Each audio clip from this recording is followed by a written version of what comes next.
This is the beginning of something that I've been screwing around with the last couple months. It's tentatively titled Find Your Fight Song. Well, now, what would a good old-fashioned euphemism be between spouses, Bob, if it didn't make you feel like marvelous shit? This is our first order of business, the euphemism. Your wife saying that you're looking more like your father every day, which really means fat and bald and defeated, which is what led her to suggest that you ride this godforsaken bicycle to and from the office. It's dark, and you pedal your ass off because you're late for dinner. Nothing worse than surviving 10 hours in the cube, working for a boss who metaphorically sodomizes you all day long, only to walk in the house and be flogged for keeping the family waiting to eat. It's worth noting that you're not on the bicycle by yourself. Corporate rucksack slung across your body diagonally, the bandolier of the working stiff. It's pushing 40 pounds because of a couple oversized books on the latest advances in flash technology. Right then, your arch enemy, Nicholas Schumann, slows his SUV, the passenger window rolled down so he can scream out, "Shall we engage in a friendly test of masculine fortitude?" You see, Schumann is a douche of such a pungent variety that he carries a picture of himself wearing his college football uniform in his wallet. And the motherfucker shows it to people. You'll be huddled with the other dads of the neighborhood at one barbecue or another, and Schumann will whip out the photo and talk about how he single-handedly guided Purdue to an overtime win over the Fighting Irish of Notre Dame, and how nobody thought they had a chance. But as the quarterback, he had to keep his team focused, poised, grinding, etc., etc. All the neighborhood fathers hanging on Schumann's probably fabricated renditions from his glory days. He has these neighborhood dads trained to sniff out your jealousy, and has even said things in front of them like, "Gentlemen, it appears that Mr. Bob Coffin doesn't enjoy the great American pastime of pigskin." They shake their astonished heads, their eyes eyeing you like you pissed in the sangria. "I give up," you mutter. "That's your problem," says Schumann. "You can't give up. Not when Notre Dame's linebackers are blitzing your backside." Anywho, here he is waiting for you to answer his challenge to a duel of masculine fortitude. The weighty bandolier continuing to creep into your skin. "Wait, you want to race me?" you yell back from the bike, more panting than actually yelling. "Yeah," he says. "Wait, but you have an unfair advantage," you point out. "You're going to have to be more specific, Bob. I have like 30 advantages over you." "I mean the SUV," you say.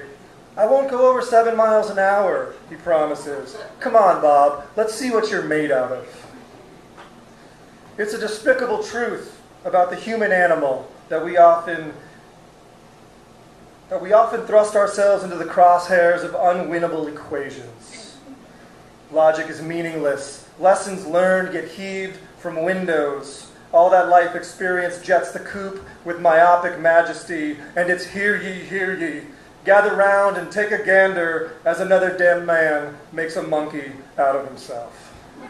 Your particular monkeyness on this particular evening, with the bicycle and the flash books and the bandolier and the self-hates and the looming dinner atrocity and the mad misses wondering why you love ruining family meals, and Nicky All-America ragging your fucking ass from the window of his SUV, challenging you to a race there's no way you can win. And you know you can't beat him, but you don't care. You can't care. There have been too many unwinnable contests in your life, and you're hell-bent on seeing how you do against the Notre Dame pass rush. How you stack up to what might be categorized as an insurmountable obstacle. Are you the kind of underdog, Bob Coffin, that flouts expectations? Or are you as miraculously pitiful as the neighborhood fathers say you are? So there you are, shirking the boring tradition of reason.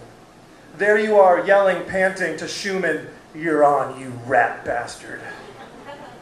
And thus, your contest is underway. So far, so good. He stays at 7 miles an hour.